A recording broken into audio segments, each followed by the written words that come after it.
आज की यह खबर सिर्फ एक चोरी की कहानी नहीं बल्कि उस भरोसे की कहानी है जो करोड़ों श्रद्धालु भगवान श्री राम के चरणों में चढ़ावे के रूप में अर्पित करते हैं।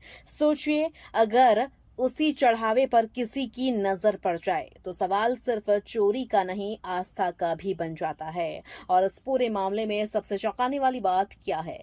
पूरे मामले का खुलासा किसी हाईटेक जांच से नहीं बल्कि मंदिर के शौचालय में पड़े 40,000 रुपए मिलने से हुआ। जी हाँ, एक टॉयलेट 40,000 रुपये और फिर सिर्फ 17 घंटे के भीतर 81,19,000 रुपये की बरामदगी।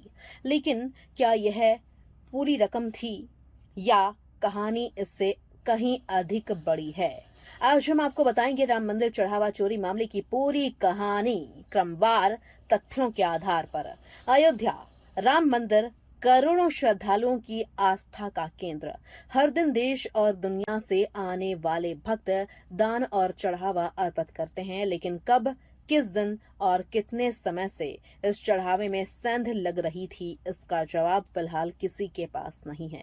यही वजह है कि उत्तर प्रदेश सरकार द्वारा गठित विशेष जांच दल यानी एसआईटी अब पूरे मामले की तह तक जाने में जुटी है। लेकिन इस पूरे मामले का सबसे बड़ा मोड़ तब आया जब मंदिर परिसर के शौचालय में कुछ नोट पड़े मिले। जानकारी के अनुसार मंदिर परिसर में एक गेट कीपर की नजर शौचालय में पड़े करीब 40,000 रुपए पर पड़ी। इतनी बड़ी रकम बाथरूम में देखकर उसने तुरंत तत्कालीन ट्रस्ट महासचिव चंपत रॉय को सूचना दी। सूचना मिलते ही चंपत रॉय तुरंत मंदिर पहुंचे। उन्होंने सुरक्षा अधिकारियों, ट्रस्ट के अन्य पदाधिकारियों और संबंधित अधिकारियों को पूरे मामले की जानकारी दी। यहीं से एक ऐसी जांच शुरू हुई जिसने सभी को चौंका दिया। लेकिन सवाल यह है, क्या 40,000 रुपए सिर्फ एक शुरुआत थे या उनके पीछे कई लाख रुपए की चोरी छिपी थी? बताया जाता है कि 4 जून 2026 को मामला आधिकारिक रूप से सामने आया। चंपत रॉय ने पुलिस अधिकारियों को बुलाया। इसके बाद संदेह के दायरे में आए लोगों की सभी के सामने तलाशी ली गई।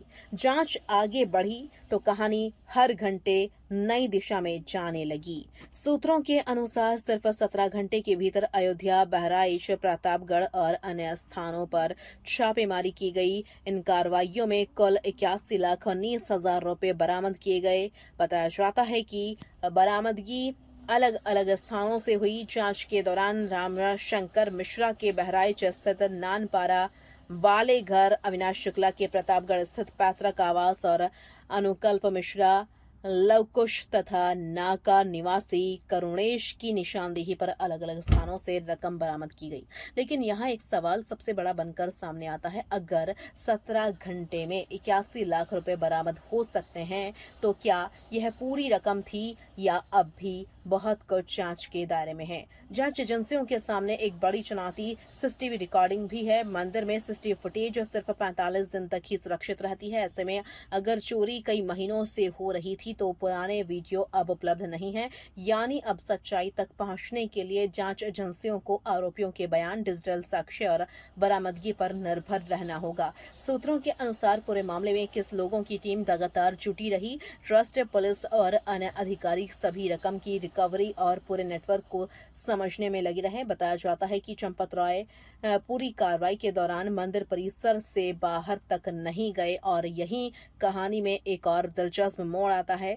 सूत्रों के मुताबिक जब जांच का दायरा बढ़ा और संदेह के घेरों में आए लोगों पर सख्ती हुई तो कुछ आरोपियों के परिजन खुद कथित रूप से चोरी की रकम लेकर मंदिर पहुंचे और ट्रस्ट को सौंप दी। हालांकि इस संबंध में आज तक कोई आधिकारिक बयान सार्वजनिक रूप से जारी नहीं किया गया है और यही इस पूरी कहानी का सबसे रहस्यमय हिस्सा है, क्योंकि इस पूरे मामले पर ट्रस्ट के वरिष्ठ पदाधिकारी और पुलिस अधिकारी विस्तार से सार्वजनिक टिप्पणी करने से बच रहे हैं। अब देश के सामने कई बड़े सवाल खड़े हैं। क्या चढ़ावे की चोरी कई महीनों से चल रही थी? क्या 81 लाख रुपए ही पूरी रकम है या रिकवरी और अभी हो सकती है? क्या सिर्फ कुछ लोग इसमें शामिल थे या कोई बड़ा नेटवर्क सक्रिय था? सीसीटीवी सिर्फ 45 दिन तक ही सुरक्षित क्यों रहता है? क्या भविष्य में चढ़ावे की सुरक्षा व्यवस्था और मजबूत की जाएगी? एसआईटी क्या पूरे सच तक पहुंच पाएगी? इस मामले में जांच अभी जारी है। रकम की बरामदगी, आरोपियों और घटनाक्रम से जुड़ी जानकारी, पुलिस जांच और उपलब्ध आधिकारिक तथ्यों पर आधारित है। किसी भी आरोपी को दोष न्यायालय द्वारा अंतिम रूप से सिद्ध होने तक उसे दोषी नहीं माना जा सकता। राम मंदिर सिर्फ एक मंदिर नहीं, करोड़ों लोगों की आस्था का केंद्र है। ऐसे में चढ़ावे से जुड़ा हर सवाल सिर्फ कानून का नहीं, विश्वास का भी विषय बन जाता है। अब सभी की नजर एसआईटी जांच पर है। क्या पूरी सच्चाई सामने आएगी? क्या चढ़ावे की चोरी का पूरा हिसाब मिलेगा, या यह रहस्य अब भी कई सवाल छोड़ जाएगा?